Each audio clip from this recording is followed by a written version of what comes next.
বিশ্বাস করি যে আল্লাহর পক্ষ থেকে কোরআন নাজিল হয়েছে, তাহলে এটা তো মেনে নিতেই হবে যে কোরআনে যা আছে সব সত্য, তাই তো? আল্লাহ পাক কি মিথ্যা বলতে পারে? নাউজুবিল্লাহ। এখন কোরআন এবং হাদিসের অনেক বিষয় আমরা প্রমাণ করতে সক্ষম হই আমাদের ক্ষুদ্র জ্ঞানে। আবার এমন অনেক বিষয় আছে যেগুলো আমরা আমাদের ক্ষুদ্র জ্ঞানে প্রমাণ করতে পারি না। যেমন ফেরেশতার অস্তিত্ব কি আমরা প্রমাণ করতে পেরেছি? আপনি কি ল্যাবে প্রমাণ করতে পারবেন? জিন জাতির অস্তিত্ব আমরা কি চোখে দেখে প্রমাণ করতে পারবো? কবরে আযাব দেওয়া হয়, আপনি কি এটা দেখে প্রমাণ করতে পারবেন? রূহ বা আত্মা বলে কিছু আছে আমাদের দেহের মধ্যে, এটা কি আপনি প্রমাণ করতে পেরেছেন? অনেক সময় মুমিন ব্যক্তি স্বপ্ন দেখে এবং স্বপ্নগুলো সত্য হয়, হয় কি না? এবং হাদিসে এসেছে শেষ জামানায় মুমিন ব্যক্তির স্বপ্ন কিন্তু সত্য হবে বেশি বেশি। এখন এই যে এমন কিছু বিষয় যেগুলো আমরা বাহ্যিক জ্ঞান দিয়ে প্রমাণ করতে পারছি না, আল্লাহ রাব্বুল আলামিন বলেছেন এগুলো সত্য। আমরা চোখ বন্ধ করে বিশ্বাস করি কিনা? বিশ্বাস করেন কিনা? জান্নাত দেখেছেন? জাহান্নাম দেখেছেন? না দেখে বিশ্বাস করি কিনা? ইমানের কয়টা পিলার বলেন তো দেখে ভাই? কয়টা? ছয়টা। কয়টা? আল্লাহ বিশ্বাস, ফেরেশতাগণে বিশ্বাস, নবী রাসূলগণে বিশ্বাস, আসমানি কিতাব সমূহে বিশ্বাস, পরকালের জীবনে বিশ্বাস, তাকদীর বা ভাগ্যের ভালো মন্দে বিশ্বাস। এই ছয়টার মধ্যে শুধু কোরআন এবং মুহাম্মদ সাল্লাল্লাহু আলাইহি ওয়াসাল্লামকে বাদ দিয়ে আপনি কোনোটাই দেখেন না। দেখেছেন? আল্লাহকে দেখেছেন? ফেরেশতা মণ্ডলী, আগের আসমানি কিতাবগুলো, মুহাম্মদ সাল্লাল্লাহু আলাইহি ওয়াসাল্লামকে সাহাবীরা দেখেছেন, আপনি কি দেখেছেন? আগের নবী রাসূলদেরকে দেখেছেন? পরকালের জীবন দেখেছেন? তাকদীর বা ভাগ্যের ভালো মন্দ দেখেছেন? এই যে না দেখে যে আমরা বিশ্বাস করছি, এটার নাম হচ্ছে গায়েবে বিশ্বাস। কিসে বিশ্বাস? এটাই আল্লাহ পাক বলছেন আলিফ লাম মিম যালিকাল কিতাব লা রাইবা ফিহি। আলিফ লাম মিম এটা এমন একটা কিতাব যে কিতাব নিয়ে কোনো সন্দেহ সংশয় নাই। হুদাল লিল মুত্তাকিন, এই কিতাব মুত্তাকিদেরকে পথ দেখাবে। কারা মুত্তাকি? আল্লাযীনা ইউমিনুনা বিল গায়বি, যারা এই অদৃশ্যে বিশ্বাস করে। বলেন সুবহানাল্লাহ। আল্লাহ পাকের আদেশ পালন করার নিমিত্তে, তার ইবাদত করার নিমিত্তে আমরা আল্লাহ পাকের এই আদেশগুলোকে না দেখে বিশ্বাস করি। এখন কিছু মানুষ বলতে পারে তাহলে এগুলোর বৈজ্ঞানিক ব্যাখ্যা কি?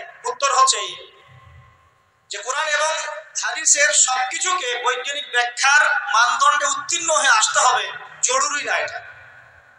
কারণ বিজ্ঞানের অনুসিদ্ধান্তগুলো সময়ে সময়ে বদলে যায়। আল্লাহ রাব্বুল আলামিনের বিধান কখনো বদলাবে না ইনশাআল্লাহ। কথা কি বুঝতে পারছেন? আর আল্লাহ রাব্বুল আলামিন আমাদেরকে অসীম জ্ঞান দিয়ে সৃষ্টি করেন নাই, ক্ষুদ্র জ্ঞান দিয়ে সৃষ্টি করেছেন। আমরা আমাদের ক্ষুদ্র জ্ঞানে এতটুকু প্রমাণ করতে পারবো না। ভালো করে বোঝেন, আমরা আমাদের ক্ষুদ্র জ্ঞানে এতটুকু প্রমাণ করতে পারবো না যে আগামীকাল আপনার সাথে কি ঘটবে। বলতে পারবেন? কেউ পারবে? তো যে মানুষ তার সাথে আগামীকাল কি ঘটবে সেটাই বলতে পারছে না, সেই মানুষ কি আল্লাহ রাব্বুল আলামিনের এই মহাবিশ্বের অসীম জ্ঞানের অতল তলে ডুব দিতে পারবে? আমি বলছিলাম ইমানের 6 পিলার কি আপনি চোখে দেখেছেন? তারপরে বিশ্বাস করি কিনা ভাই? আচ্ছা, এখন আমরা এই জায়গায় ছিলাম যে আল্লাহ পাকের জ্ঞানটা অসীম। আল্লাহ পাকের জ্ঞান কি ভাই? আমি অসীমের একটা উদাহরণ দিয়ে বোঝাচ্ছি। মনে করেন এখানে আমরা যারা উপস্থিত আছি আমরা সবাই জান্নাতে চলে গেলাম, মনে করেন, আল্লাহ কবুল করুন। জান্নাতে যাওয়ার পরে কি সময় শেষ হয়ে যাবে? সময় আরো চলতে থাকবে। আচ্ছা, জান্নাতে যাওয়ার পরে 1 কোটি, 2 কোটি, 5 কোটি, 10 কোটি, 100 কোটি বছর পর এই জান্নাতীরা কি করবে, কি খাবে, কোথায় ঘুরবে, কোথায় ফিরবে, আল্লাহ রাব্বুল আলামিন এখনই সেটা জানেন। আলহামদুলিল্লাহ, বলেন আল্লাহু আকবার। আল্লাহকে চিনি একটু, আল্লাহ পাক এখনই সেটা জানেন, এই মুহূর্তে জানেন। যদি এখানে কোনো ভাই থাকেন, ফর এক্সাম্পল অমুক ভাইয়ের নাম আব্দুল্লাহ, এই ভাই মনে করেন জান্নাতে যাবেন ইনশাআল্লাহ, কথার কথা বলছি, কথার কথা। এখন তিনি জান্নাতে যাওয়ার 100 কোটি বছর পরে কোন হুরের সাথে কোথায় ঘুরে বেড়াবেন আল্লাহ পাক এখনই তা জানেন। আল্লাহ পাককে চিনতে শিখুন। আবার আমাদের মধ্যে আল্লাহ না করুক কেউ যদি জাহান্নামে যায়, সে ব্যক্তি জাহান্নামে যাওয়ার কোটি কোটি বছর পর কি আযাব ভোগ করবে আল্লাহ পাক এখনই এই মুহূর্তে সেটা জানেন। এবং আগেও জানতেন। আল্লাহ পাকের কোনো শুরু নাই, আল্লাহ পাকের কোনো শেষ নাই। আল্লাহ পাকের কোনো শুরু নাই, আল্লাহ পাকের কোনো শেষ নাই। এমন নয় যে আল্লাহ পাক আমাদেরকে সৃষ্টি করে সৃষ্টিকর্তা হয়েছেন, রিজিক দাতা হয়েছেন, পালন কর্তা হয়েছেন, এমন নয়। সৃষ্টি করার আগে থেকেই আল্লাহ পাক সৃষ্টিকর্তা, পালন কর্তা, রিজিক দাতা সবকিছুই ছিলেন। বলেন আল্লাহু আকবার। আল্লাহ পাক একজন, তার কোনো শরীক নাই। আল্লাহ রাব্বুল আলামিনের জ্ঞান অসীম।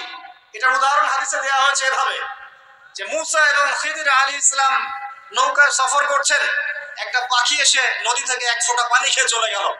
তখন খিদির আলাইহিস সালাম বলছেন, হে মুসা, এই পাখিটা নদী থেকে যতটুকু পানি পান করতে পেরেছে, এই পানিটুকু হচ্ছে পুরো পৃথিবীর সমস্ত মাখলুকের জ্ঞান। আর এই পুরো নদীতে যত পানি আছে, এই সাগরে যত পানি আছে, এগুলো হলো আল্লাহ রাব্বুল আলামিনের জ্ঞান। আমি কি বুঝাতে পারছি ভাই? এখন সেই আল্লাহ রাব্বুল আলামিন যখন কোনো বিষয়কে সত্য বলবেন, সেটা সত্য কিনা? আল্লাহ পাক এখন বলছেন, আমি জিন আর মানব জাতিকে শুধু আমার ইবাদত করার জন্য সৃষ্টি করেছি। তার মানে জিন সত্য কিনা? আচ্ছা, একটু বলে দেই, মানুষের মধ্যে যেমন ভালো মন্দ আছে, জিন জাতির মধ্যেও কি আছে? ভালো মন্দ আছে। দুষ্ট জিন মানুষের ক্ষতি করার চেষ্টা করে। কি করে ভাই? এবং দিন দিন কিন্তু এর প্রভাবটা বাড়ছে। তো এখান থেকে বাঁচার জন্য কিছু প্রোটেকশন আগে বলে দেই, তারপর সামনে যাই। প্রত্যেক দিন সকালে এবং সন্ধ্যায় 3 বার করে সূরা ইখলাস পড়বেন। কুল হুয়াল্লাহু আহাদ, আল্লাহুস সামাদ, লাম ইয়ালিদ ওয়া লাম ইউলাদ ওয়া লাম ইয়াকুল লাহু কুফুয়ান আহাদ। সকালে সন্ধ্যায় কয়বার? 3 বার। আর 3 বার পড়বেন সূরা ফালাক, কুল আউযু বিরাব্বিল ফালাক, এই সূরা। আর 3 বার পড়বেন সূরা নাস, কুল আউযু বিরাব্বিন নাস। এটা প্রত্যেক ফরজ নামাজের পর একবার করে পড়বেন আয়াতুল কুরসি। আয়াতুল কুরসি কোন সূরা আছে? কত নাম্বার আয়াত? মাশাআল্লাহ, 255। আল্লাহু লা ইলাহা ইল্লা হুয়াল হাইয়ুল কাইয়্যুম, এখান থেকে শেষ। আর কি করবেন? রাতের বেলা ঘুমানোর সময় পড়বেন সূরাতুল বাকারা, এর শেষের 2টা বা 3টা আয়াত। লিল্লাহি মা ফিস সামাওয়াতি ওয়া মা ফিল আরদ, এখান থেকে ফানসুরনা আলাল কওমিল কাফিরিন পর্যন্ত। নবী সাল্লাল্লাহু আলাইহি ওয়াসাল্লাম বলেছেন, রাতের বেলা কেউ যদি সূরা বাকারার শেষের এই 2টা 3টা আয়াত পড়ে ঘুমায়, সারা রাত আপনি যদি ইবাদতে থাকতেন যে নেকি পেতেন, এটা পড়ে ঘুমানোর ফলে সেই নেকি পাবেন ইনশাআল্লাহ। এখন বলেন দেখি, কতজনের সূরা বাকারার শেষের 3টা আয়াত মুখস্থ আছে? মাশাআল্লাহ। এখন বলেন আমাকে, আল কোরআনের আলো ঘরে ঘরে কি জ্বলবে? বলেন। শোনেন, আমার কথা রাগ করেন না। আমরা তো সবাই চাই যে আল্লাহর কোরআন আল্লাহর জমিনে প্রতিষ্ঠা লাভ করুক, চাই কি না? তাহলে সবার আগে নিজের মধ্যে কোরআন কায়েম করতে হবে। কোথায়? আগে নিজের উপর কোরআন কায়েম করুন, নিজের উপর সুন্নাহ কায়েম করুন, নিজের উপর দিন কায়েম করুন। ইনশাআল্লাহ দিন ঘরে ঘরে পৌঁছে যাবে। প্রত্যেক ঘরের মানুষ এই নিয়াত করতে পারি কি ইনশাআল্লাহ যে আমরা সবাই কোরআন পড়া শিখবো ইনশাআল্লাহ। কোরআনের বাছাই করা কিছু আয়াত অন্তত মুখস্থ করবো ইনশাআল্লাহ।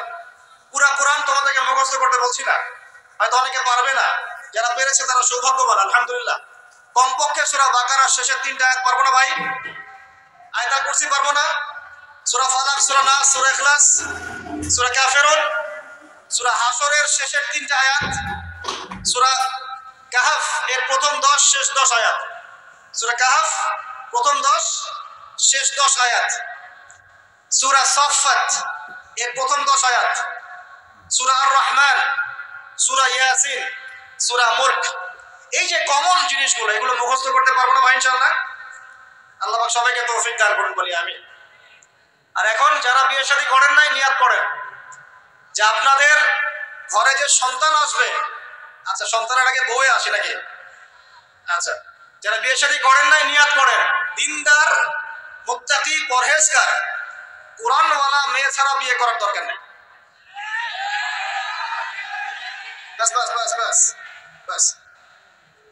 শোনেন, এর মানে এই নয় যে খালি মাদ্রাসার মেয়েদেরকে বিয়ে করবে, বরং এমন অনেক দিনী বোন আছেন আমাদের স্কুল কলেজ ইউনিভার্সিটিতে পড়েন, তারা অনেক বেশি দিন চর্চা করেন। মাশাআল্লাহ। আমি বলেছি কোরআনওয়ালা দিনদার পর্দাশীল নারী বিয়ে করবেন। এবং দ্বিতীয় নিয়াত করেন, যে সন্তানই হবে কমপক্ষে একটা সন্তানকে হাফেজে কোরআন বানাবেন ইনশাআল্লাহ, একটা সন্তানকে আলেম বানাবেন ইনশাআল্লাহ।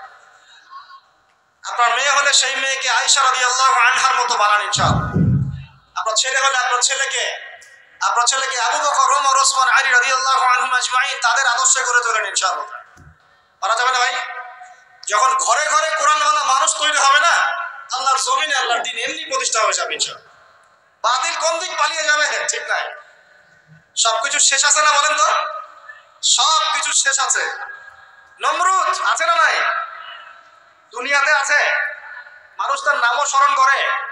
যখন সে দুনিয়া ছিল মনে হচ্ছিল দুনিয়াটাই তার মনে হচ্ছিল কি দুনিয়াটাই নমরুদের। ফেরাউন দুনিয়া আছে না নাই? তার নামও কি মানুষ স্মরণ করে?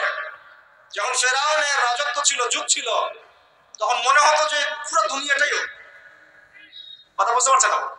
এরকম প্রত্যেক যুগে যুগে। আজ জাতির নাম শুনেছেন? আজ জাতি এই তাল গাছের সমান লম্বা চওড়া ছিল এক একজন। বিশ্বাস করছেন না? তাল গাছের সমান লম্বা চওড়া ছিল এবং পাহাড় কেটে কেটে তারা বাড়িঘর নির্মাণ করত। তাদের কাছে আল্লাহ পাক নবী হিসেবে পাঠিয়েছিলেন হুদ আলাইহিস সালামকে। কোন নবী? সূরা হুদ পড়ে